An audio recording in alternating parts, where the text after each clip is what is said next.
PCIMT news में मैं हूं कृष्णकांत सिंघारी। अब देखते दिन भर की खास खबरें। ग्राम आदमपुर में क्षतिग्रस्त स्कूल भवन को तोड़ते समय छत गिरने से 2 लोगों की हुई मौत, 1 हुआ घायल। प्रशासन द्वारा तत्काल 4 लाख की आर्थिक सहायता हुई मंजूर।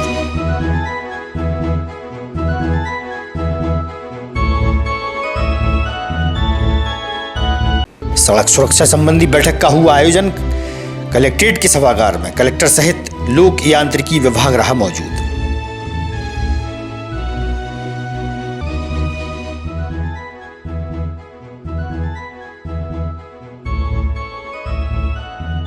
और आगामी विधानसभा चुनाव को लेकर एडीएम ने रखी महत्वपूर्ण बैठक। प्रशासनिक अधिकारी रहे मौजूद। चुनाव को लेकर हुई चर्चा।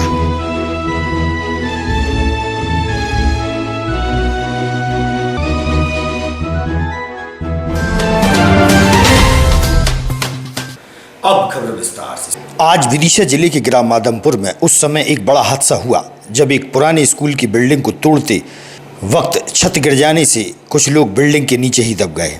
इस हादसे में 2 लोगों की मौके पर ही मौत हो गई, जबकि एक गंभीर रूप से घायल हो गया।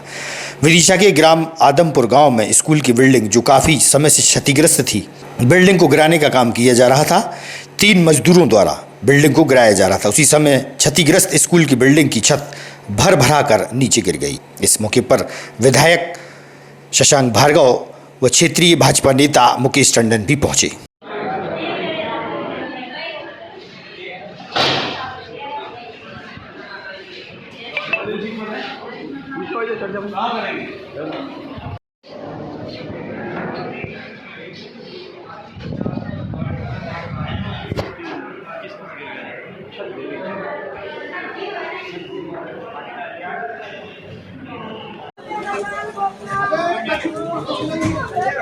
दूसरी घटना जी अलग है।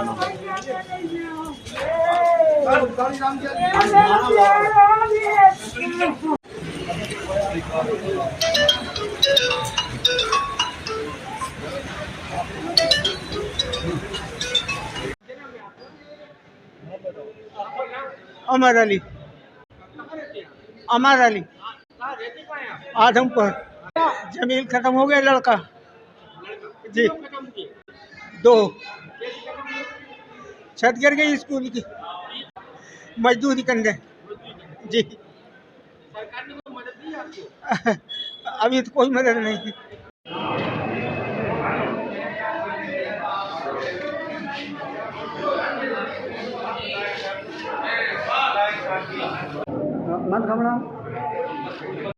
मेरा नाम सब्बू जाटव।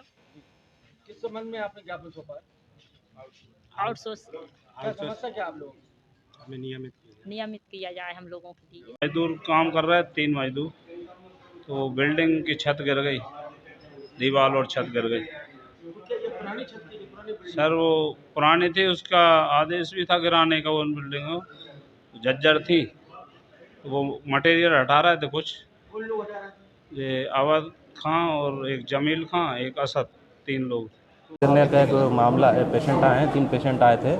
2 पेशेंट की मृत्यु हो चुकी है, एक पेशेंट ऑब्जर्वेशन में है, उसका इलाज चल रहा है। वो आदमपुर गांव में एक पुराना स्कूल था, उसको डिसमेंटल करने के आदेश हुए थे, तो उसको गिराने की कार्रवाई के दौरान बिल्डिंग जो है वो भर के गिर गई बारिश के कारण, और उसमें 3 लोग दब गए थे। 2 की मृत्यु हो गई, जैसा आपको पता है। उनको राजस्व पुस्तक परिपत्र 6/4 के तहत जो है तत्काल 4-4 लाख रुपए की आर्थिक सहायता राशि दिलाई जा रही है। जनपद पंचायत के सीईओ साहब की तरफ से भी उनको अंतिम क्रियाक्रम के लिए 5-5 हज़ार रुपये की अंत्येष्टि योजना के तहत 5-5 हज़ार रुपये की अंतरिम सहायता तत्काल दे दी गई है। और अभी पोस्टमार्टम हो रहा है। पोस्टमार्टम के बाद बॉडी तत्काल गांव भिजवाई जाएगी। उनके परिवार वालों का भी ध्यान रखा जा रहा है। घटना दुर्भाग्यपूर्ण है और दुखित है।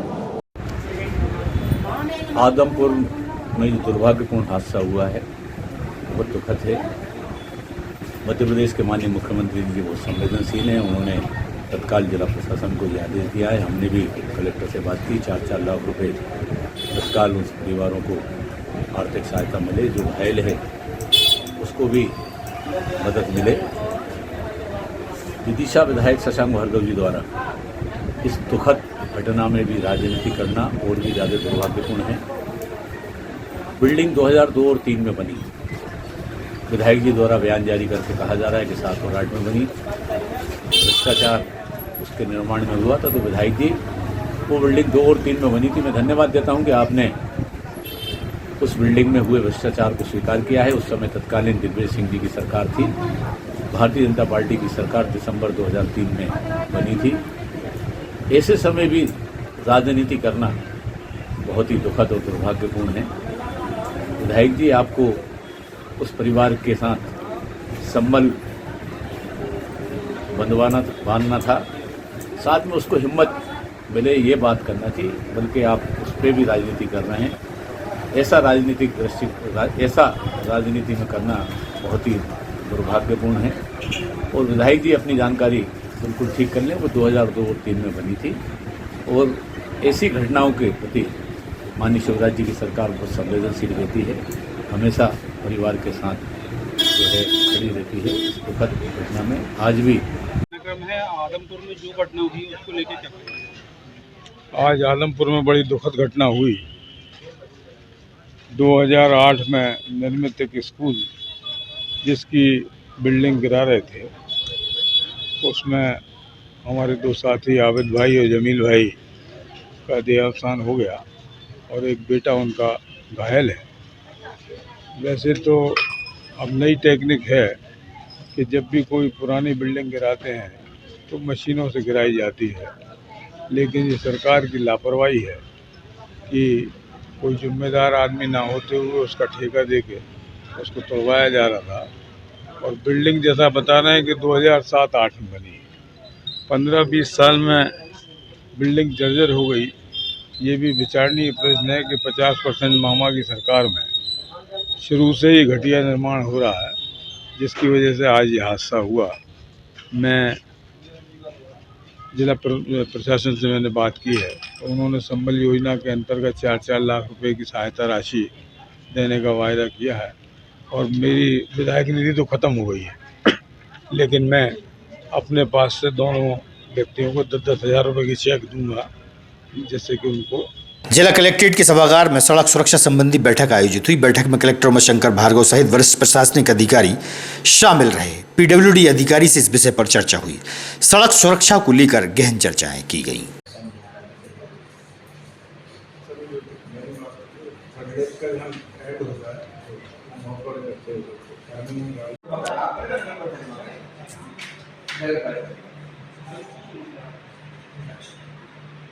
तो आप इसको हैंडओवर तो कर दो फिर। ये हाँ, मेरी बैठक चल रही है, थोड़ा सा समिति में धीरे बैठक सीजन का मैं तो बता दूंगा, ठीक है। ताकि बट एक चीज ना करें।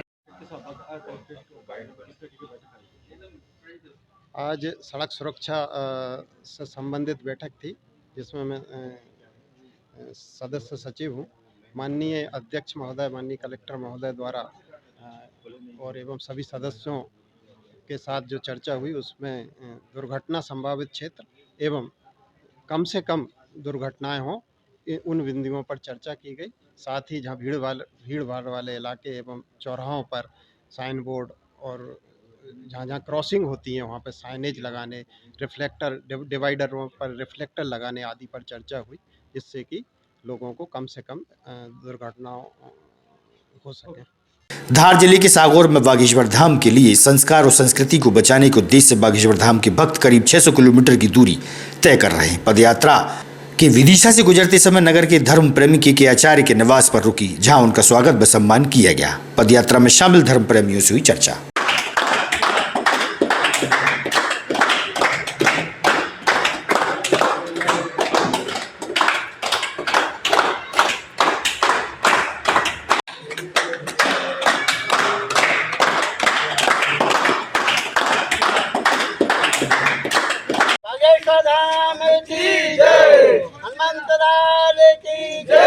बागेश्वर वाले गुरु महाराज की जय। बागेश्वर वाले गुरु महाराज की जय। और हनुमान जी महाराज की। स्वागत सत्र कहा तो ये हनुमान जी की कृपा के ऊपर रहता है। ये लोग अचानक यहाँ आए, हमको बहुत अच्छा लगा, क्योंकि हमारी छीन दबा पदयात्रा निकलती है तो हमारे भाव पुनः जागृत हो गए।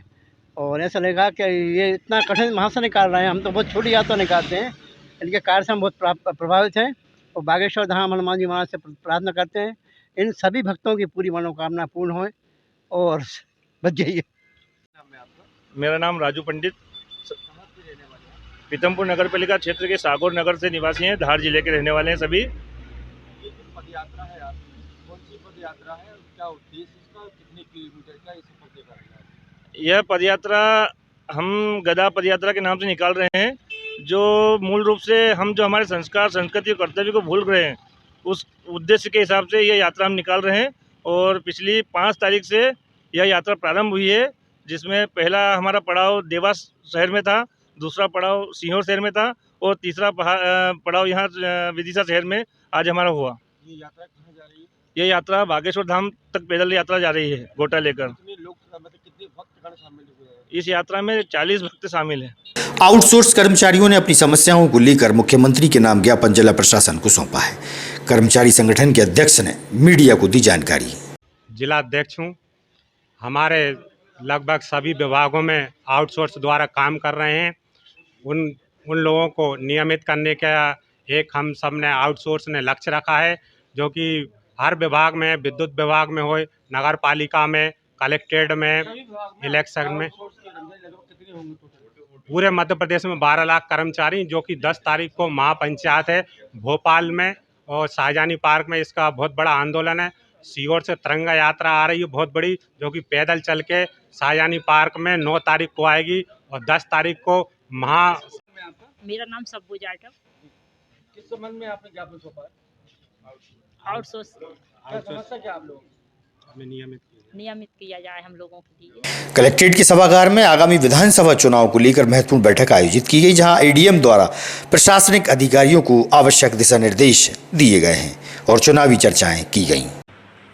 एक वरिष्ठ अधिकारी होंगे मजिस्ट्रेट, उनके साथ में एक वरिष्ठ पुलिस अधिकारी। घोषणा की तारीख से कार्य करना शुरू करेंगे।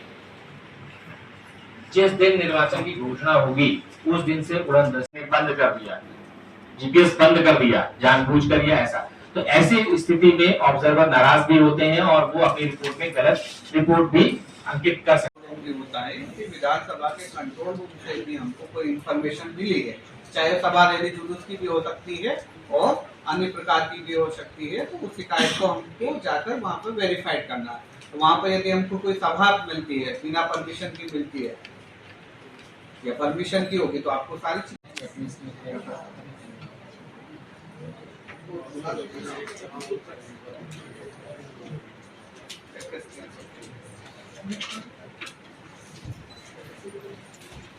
कोई भी गांव का व्यक्ति है वो उस पर सूचित करके समस्त टीमों, स्पेशली फ्लाइंग स्क्वाड या एयू के संज्ञान में आया, ऑब्जर्वर के संज्ञान में आया, तो तत्काल इस शिकायत को या कॉल सेंटर के अधिकारी तत्काल इस शिकायत को फ्लाइंग स्क्वाड को हस्तांतरित करेंगे एवं फ्लाइंग स्क्वाड तत्काल उस पर कार्रवाई करेगा।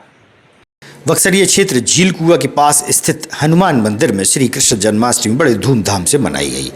वहीं भजन गायक ऋषि श्रीवास्तव ने शानदार भजनों की प्रस्तुति दी। श्री कृष्ण जन्मोत्सव के दौरान भक्तों द्वारा श्री कृष्ण के जयकारे लगाए गए। नंद घर आनंद भयो, जय कन्हैया लाल की, हाथी घोड़ा पाल की, जय कन्हैया लाल की जयकारे लगाए गए।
माधवगंज स्थित शिव मंदिर में जन्माष्टमी का पर्व भक्तों द्वारा बड़े ही धूमधाम से मनाया गया।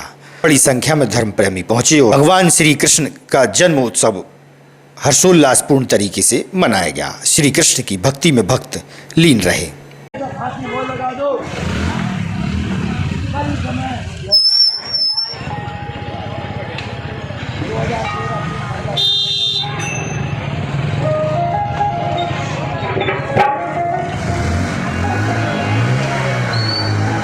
हेलो जय श्री राम।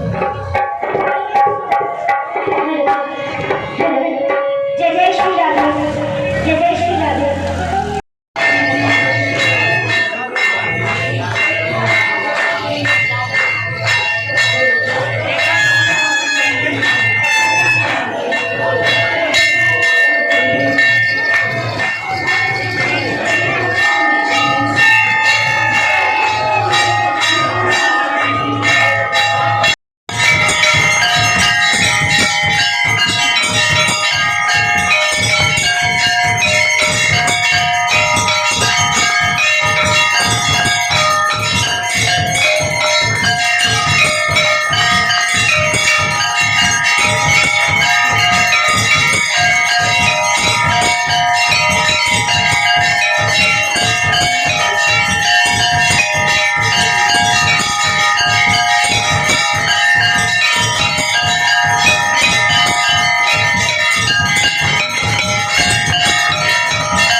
वन नर्सरी रंगई क्षेत्र स्थित मां काली मंदिर के पास वन नर्सरी रंगई में भगवान भैरव का प्राचीन मंदिर है, जहां दूर दराज व आसपास के लोग पूजा आराधना करने पहुंचते हैं।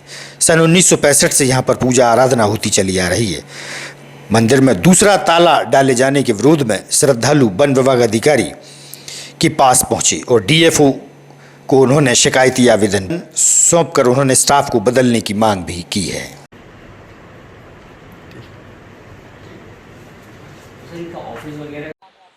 नीरज शर्मा, रंगई पुल काली जी का मंदिर। मामला ये है कि रंगई पे जो काली जी का मंदिर है उसके सामने जस्ट भैरव जी का स्थान है और काफ़ी प्राचीन समय से, जब से नर्सरी नहीं है जब से प्राचीन स्थान है, भैरव जी का स्थान है, शंकर जी भी हैं, पंचवटी भी है और नर्सरी के एकांत में है, एक कोने में है। वहाँ हम सभी लोग श्रद्धालुगण पूजन अर्चना पाठ करने जाते हैं। वहाँ के जो अभी नए स्टाफ में जो है, जैसे मंजू आई है, गुलाब सिंह और भी नाकेदार मैडम है, वो पूजन करने से हमें बाधित करती हैं और चिल्ला चोट करते हैं। बस ये है कि जो भैरव जी के सामने जो ताला लगा हुआ है वो खुल जाए और हमें किसी भी प्रकार की पूजन पाठ करने से बाधित ना किया जाए। अभी हम वन मंडल अधिकारी DFO साहब के पास आए हुए थे। उन्होंने कहा कि ये आवेदन उन्होंने लिया और उन्होंने कहा कि हमारे अंतर्गत नहीं आता, मगर फिर भी हम उसको आगे बढ़ा देंगे और वहाँ से कार्रवाई होगी। भोपाल। ये रंगई नर्सरी के अंतर्गत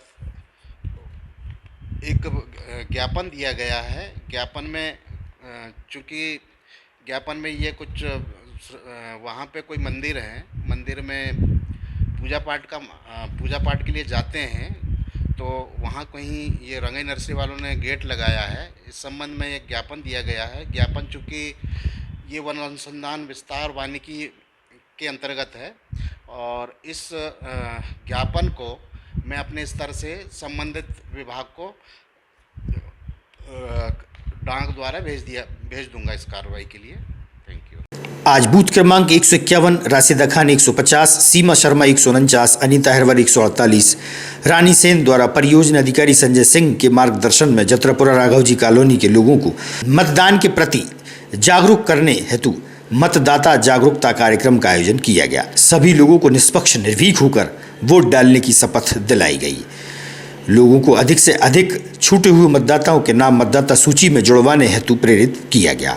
वहीं 18 व 19 वर्ष के बच्चों के नाम सूची में जोड़े गए व नवविवाहित दंपत्ति को आमंत्रित कर उनके नाम भी सूची में जुड़वाने हेतु आवश्यक दस्तावेज लेकर नाम जोड़े गए। कार्यक्रम में वार्ड की सभी आंगनवाड़ी कार्यकर्ता, सहायिका अनीता यादव, आशा, सबिता, रचना कुशवाहा, अर्चना, कला कुशवाहा, हेमलता, राजकुमारी व वार्ड के लोग मौजूद रहे। लोगों को वोट जरूर डालना है, क्योंकि हमारा जो वोट है, हमारा एक वोट बहुत कीमती होता है पूरी सरकार को बनाने में।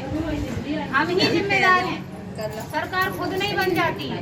हम आम पब्लिक ही सरकार को बनाते हैं और आम पब्लिक ही अपनी भलाई के लिए। आप लोगों का विकास होगा, आपको पता है कि कौन व्यक्ति हमारा विकास कर पाएगा, तो आपको अपनी स्वेच्छा से बिना किसी के दबाव में आए वोट डालना है। लोकतंत्र में अपनी पूर्ण आस्था रखते हुए यह शपथ लेते हैं कि हम अपने देश की लोकतांत्रिक परंपराओं की मर्यादा को बनाए रखेंगे तथा स्वतंत्र निष्पक्ष एवं शांतिपूर्ण निर्वाचन की गरिमा को अक्षुण्ण रखते हुए निर्भीक होकर धर्म वर्ग जाति समुदाय भाषा अथवा अन्य किसी भी प्रलोभन से प्रभावित हुए बिना सभी निर्वाचनों में अपने मताधिकार का प्रयोग करेंगे। जय हिंद। जय। अपन ना नहीं कसारिएगा तो अच्छा साफ है। मुझे सेंड कर देना। अब अच्छा बन गया। अच्छा 2-4 फोटो खींच लो, अपन ही खींच लो पहले, जब तक वहाँ थोड़ा सा कर दो समझाइश, जब तक आ जाएंगे इधर का भी खींच लो। आज की खबरों को देते ही पर विराम। आप देखते रहिएगा विधि संयम टीवी।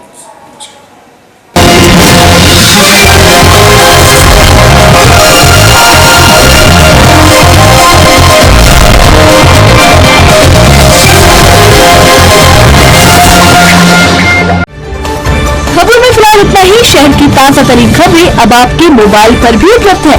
YouTube पर ENG न्यूज 24/7 को सब्सक्राइब करें और जानें शहर की ताज़ा तरीन खबरें। और हाँ, बेल आइकन को दबाना ना भूलें, जिससे आप रहे हर खबर से अपडेट।